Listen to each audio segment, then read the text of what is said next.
Good evening, everybody. I'm Kath Lloyd from Make the Change, and it's 8 o'clock on a Wednesday, and it's Let's Talk. And tonight, I am going to be introducing you to social medicine. So, what's it all about? Well, we all know that positive relationships are based on, good positive relationships are based on trust, respect, and support, and they create positive emotions. So just like poor relationships where you're perhaps colliding with each other, feelings of being unsettled, lack of trust, lack of respect is then going to lead to negative emotions. Okay, so that's really easy to understand, isn't it? And we all experience positive relationships and negative relationships, and that is just the course of life, isn't it? We can't get on with everybody. It would be great if we did, but because we're complicated creatures with often a lot of baggage along the way, which makes a difference to how we think, feel and behave. Things get very, very complicated. But in terms of using, and this isn't in a use and abuse sense, this is about using it in a positive way to help us when we are feeling down. Hi Nick, lovely to see you. When we're feeling down, anxious, stressed, we're going through a really difficult period in our life, this is when we need the positive relationships to enhance our positive emotions. Okay, so what happens? Right, so basically the part of our brain that is to do with our feelings and emotions is in the orbital, I've just got it up here just to double check, orbital frontal cortex, and it lies just behind our eyes. And it's one of the first areas of the brain that is developed when we are in the womb.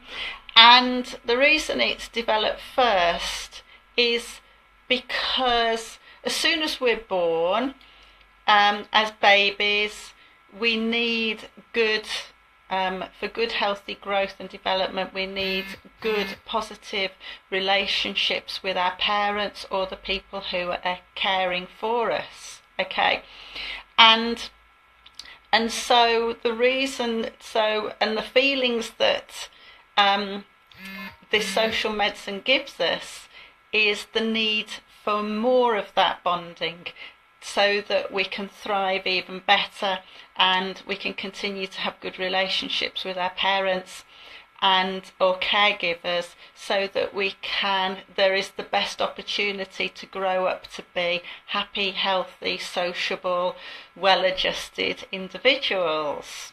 I know that a lot of stuff can get in the way of all of that, but that is why it is there.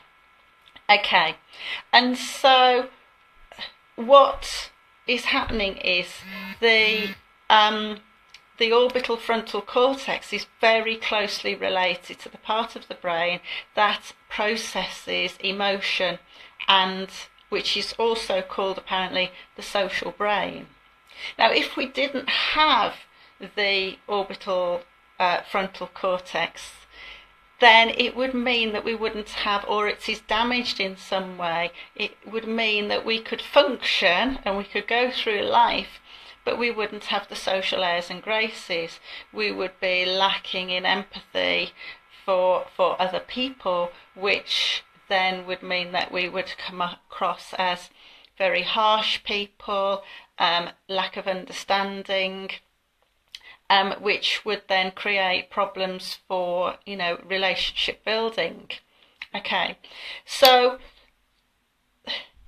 with the development and finding out more about the brain, because it's a huge area, isn't it, that the one scientist, I'm just going to read his name up here because I don't want to get it wrong, and actually he's a neuroscientist from the University of Indiana, and his name is Jack Panskep. Okay, and he's done a lot of research around the orbital frontal cortex and how it works. And what he has found out is that it is very, very rich in natural opiates. Okay, and these natural opiates then activate the orbital frontal cortex. Okay, so what happens is that when we start,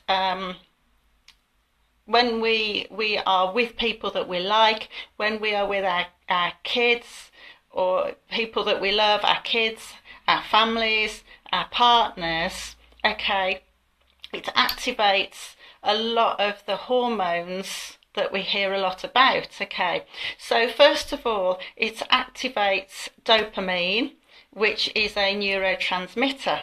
Okay, and the dopamine activates feelings of pleasure. Okay, so if we know that we are going to meet somebody that we like or that we love, then that is already going to start, or we talk to them on the phone or on Messenger, anything like that, then it's going to trigger the dopamine level so that we start to have those feelings of pleasure. Okay, so then from that,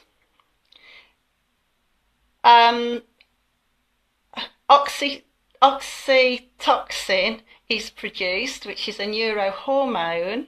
Okay, and that hormone gives us the feeling of love and closeness, and that comes from just physical contact with people that we like. So it could be, you know, when we're talking with our friends, it could be a touch on the arm, or it could be a hug from your children, or it could be just that you're snuggled up close on the sofa with somebody. And so and that's why we get those feelings. All right, so it's the dopamine that then triggers off the oxytocin, okay, that gives us the great feelings that we feel when we're with people that we like to be with. So that all makes sense.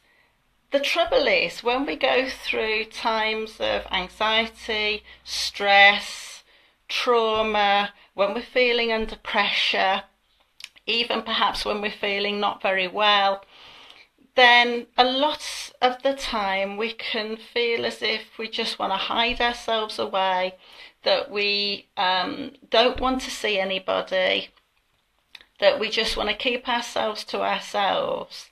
But actually, you know, it's not doing ourselves any favours, because we're not triggering the dopamine and then the oxytocin, okay, which is actually doing us a huge amount of good.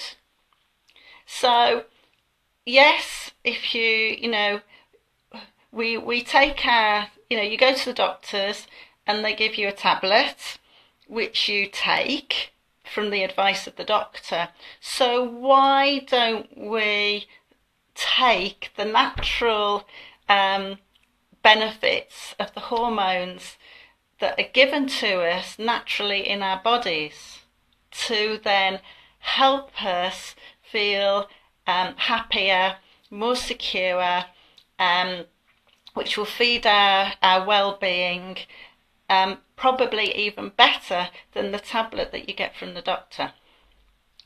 So that is just a little something for you to think about, and this is a really interesting area that I'm spending quite a lot of time reading about now, all about the plasticity of the brain and how it works.